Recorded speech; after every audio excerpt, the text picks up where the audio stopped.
हर हर गंगे हर हर गंगे।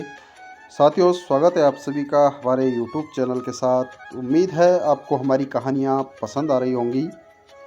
तो आज हम एक नई कहानी को लेकर आए हैं और ये कहानी है एक बुद्धिमान बहू की। बहू की बुद्धिमत्ता के कारण घर में कैसे स्फूर्ति रहती है, कैसा खुशनुमा माहौल रहता है, कैसे धन धान्य से घर परिपूर्ण होता है यदि एक बहू घर की बुद्धिमान हो। यही इस कहानी के अंदर बताया गया है। तो देर न करते हुए कहानी को शुरू करते हैं। एक नगर था। उस नगर में एक परिवार रहा करता था। परिवार में एक पिता और एक पुत्र थे। तो पिता के साथ उसकी माता भी रहा करती थी और पुत्र के साथ पिता की पुत्र वधू रहा करती थी। यानी कि कुल 4 जने उस परिवार के अंदर थे। तो उस परिवार के अंदर जो 4 जने थे उनमें जो उसकी पुत्र बहू थी, वो पुत्र बहू पक्षियों की भाषा, जानवरों की भाषा जान लेती थी। अब एक दिन क्या हुआ कि पिता का जो बेटा है, बेटा विदेश अपने काम से चला गया, घर से बाहर चला गया और कुछ दिनों के लिए। रात्रि का समय था, सियार कुछ बोल रहे थे। तो सियारों की वो भाषा पुत्र वधू समझ गई और रात को बाहर निकली और देर रात से वापस लौटी। अब जो पिता था, यानी कि उस वधू का ससुर था, उसने यह देखा कि ये रात को चुपके से बाहर निकली और रात को ही वापस लौटी और काफ़ी देर में लौटी।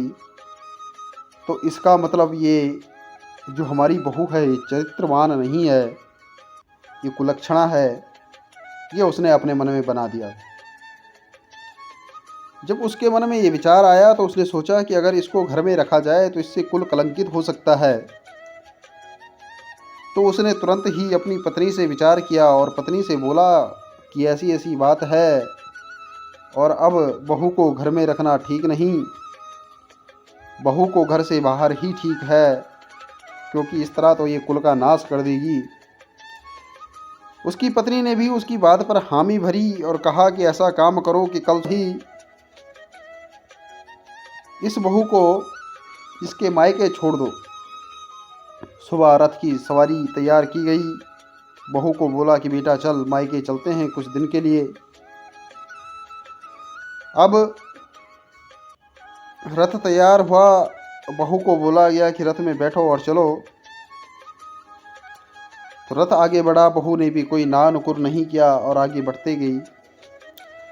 बहू कहीं ना कहीं भांप गई थी कि ससुर मेरे से नाराज़ हैं, शायद इन्होंने कल रात को मुझे देख लिया और ये ऐसा सोच रहे हैं कि मैं एक गलत औरत हूँ, गलत स्त्री हूँ।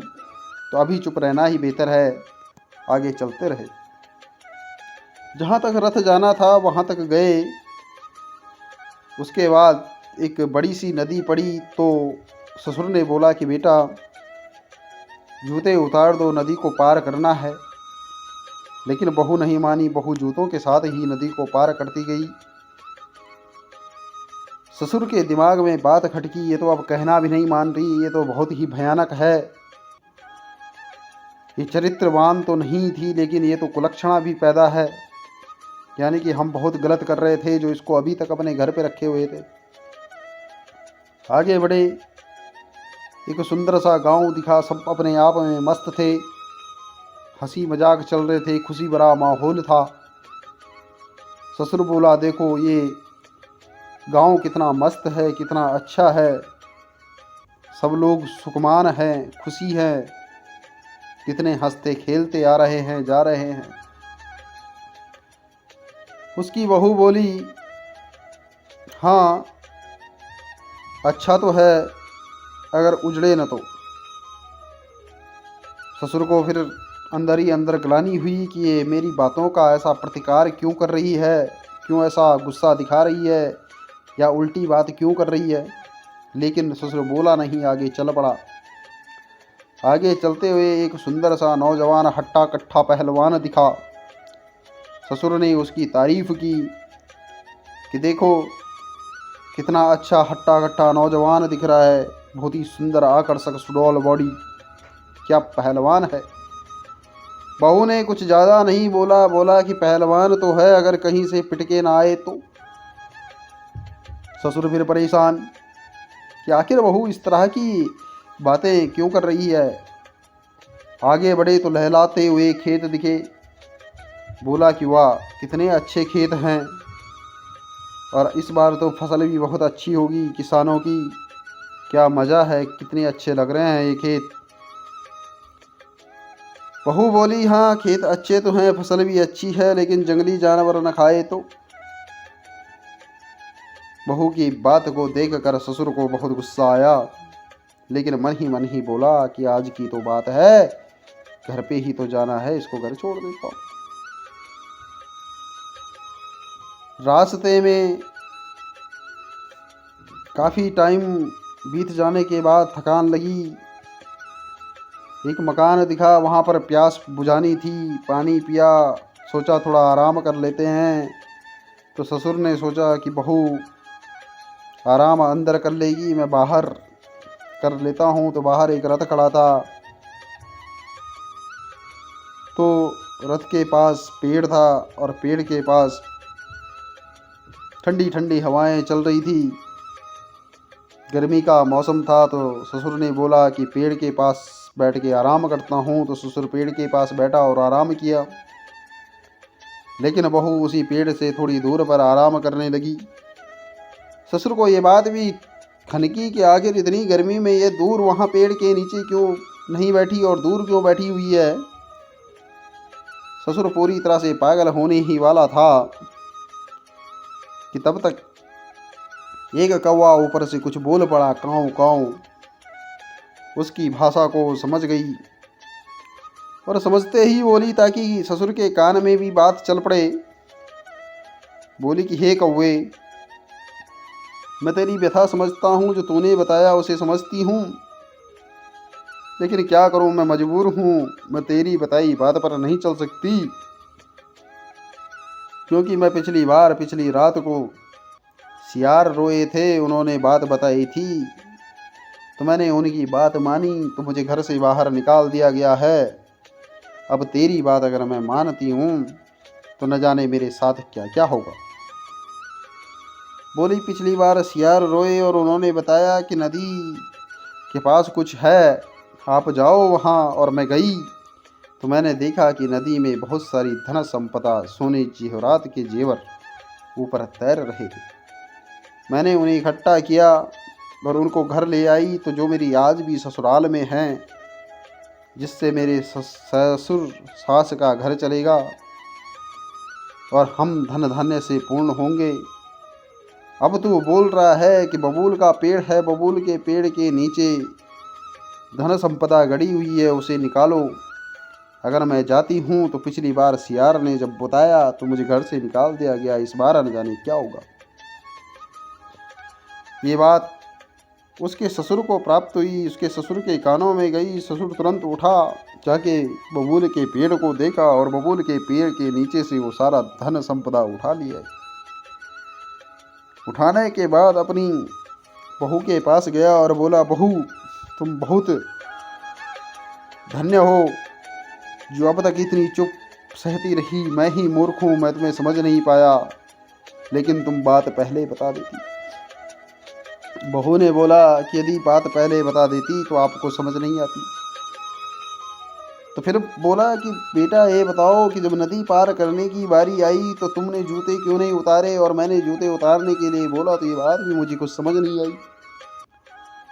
बहू ने बोला कि ससुर जी, अगर मैं जूते उतारती हूँ नदी पार करते समय, तो नदी में सांप, विशालकाय जानवर भी रहते हैं, जिनका पता नहीं चलता है। कुछ कीड़े ऐसे होते हैं जो पाँव को काट सकते हैं, कुछ कंकड़ पत्थर भी छुप सकते हैं, इसलिए नदी पार बिना जूतों के नहीं की।